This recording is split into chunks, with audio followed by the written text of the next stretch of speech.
All right, hi.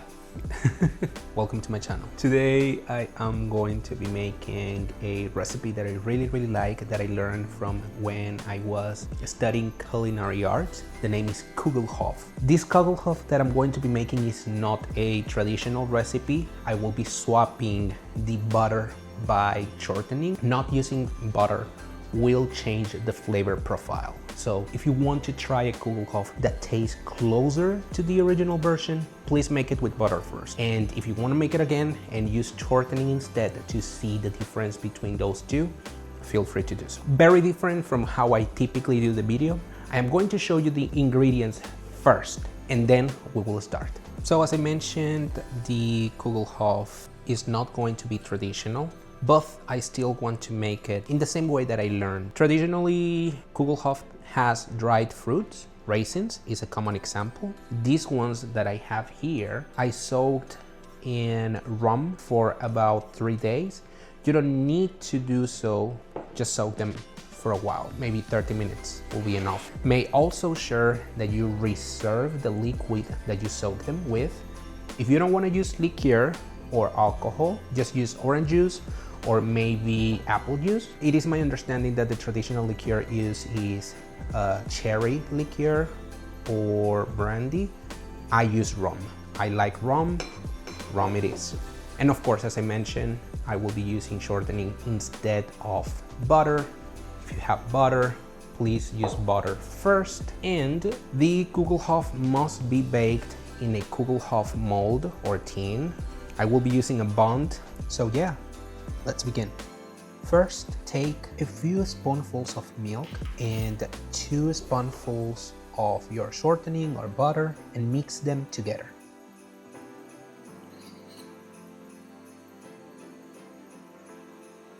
We're going to take this milk and we are going to warm it up. We want to melt the butter or shortening, but without burning the milk. We don't want it to boil. We just want this lukewarm.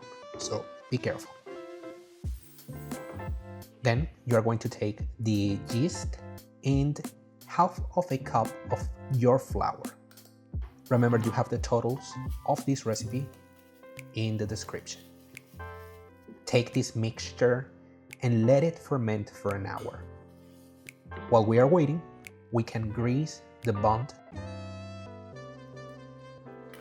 And again, I'm utilizing shortening. You can use butter if you prefer to.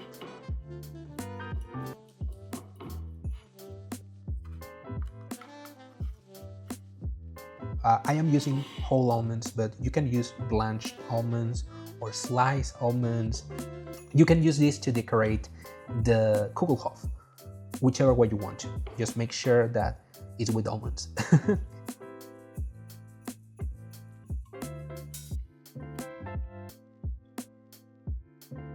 Now you're going to take the yeast mixture and you are going to put it in a bowl once the amount of time that I mentioned earlier passed.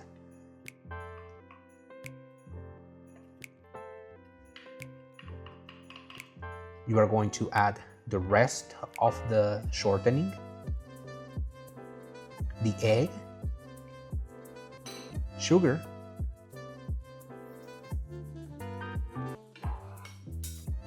lemon zest or the citrus of your choice, and the rest of the milk.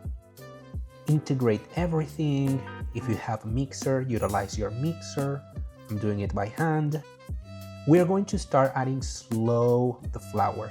Notice that I always mix on the same direction. This is to prevent lumps of flour forming in the mix. And it doesn't matter if a little bit of flour falls off, you will be using that flour to knead the dough. This dough in particular, it's supposed to be elastic and sticky and wet. So make sure that you don't overflour this dough.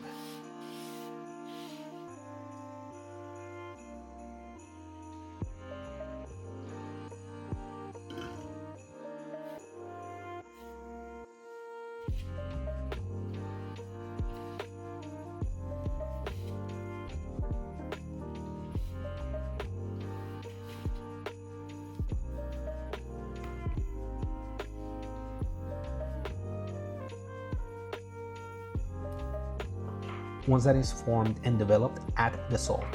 I like to add the salt in this way so I don't interrupt the fermenting process.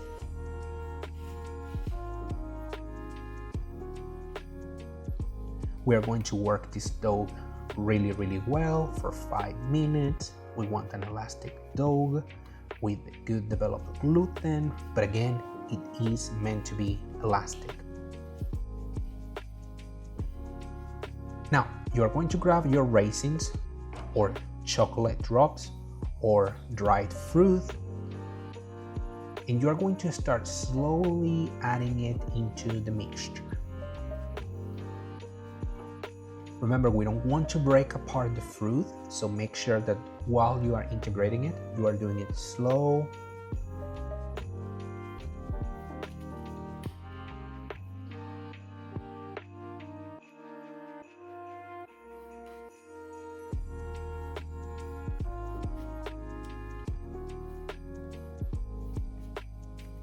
Now notice how elastic and beautiful the dough is. This is what we want. It could use a little bit less of flour, but hey, it's all good.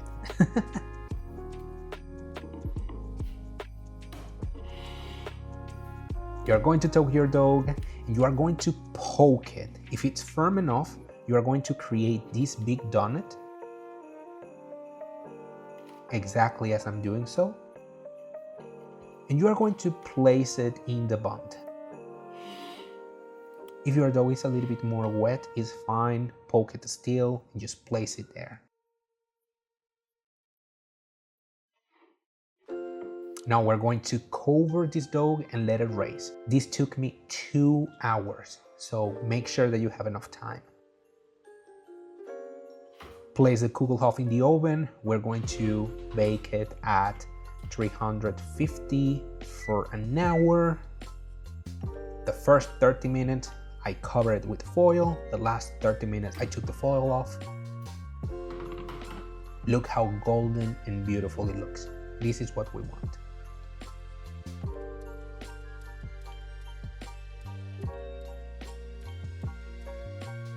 Place it on a rack and let it rest. And once that it has rested, add the rum where you soaked the raisins or your fruits, and let the Kugelhopf absorb that liqueur. However, as it is wet, we're going to make sure to add powdered sugar to the taste. I didn't have powdered sugar and I forgot to buy it, so I just blend sugar for 5 minutes, and look, perfect result.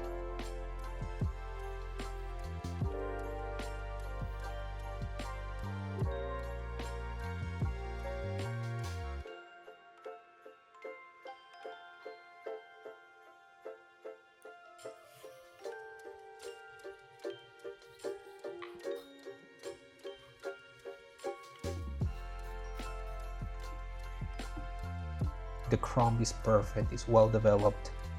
Look, beautiful.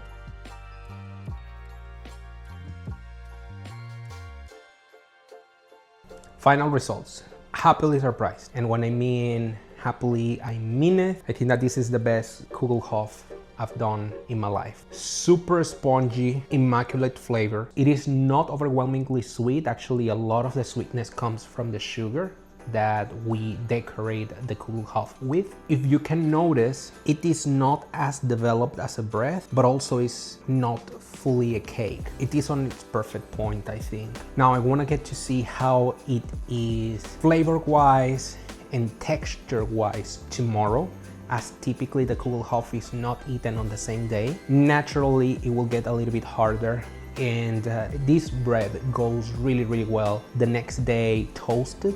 Like, you can toast it and have it with coffee as your breakfast. My only recommendation is, if you are going to make Kugelhopf, try to make it early. It took me 4 hours to make this bread, but yeah, I really liked it. I enjoyed it and I fully recommend you to try it out. This is it for now. Let me know what you think about this bread once that you make it. Let me know if there's any other recipe that you would like me to try out. Give it a like, comment, subscribe, share. Until the next time, bon appetit. Bye-bye.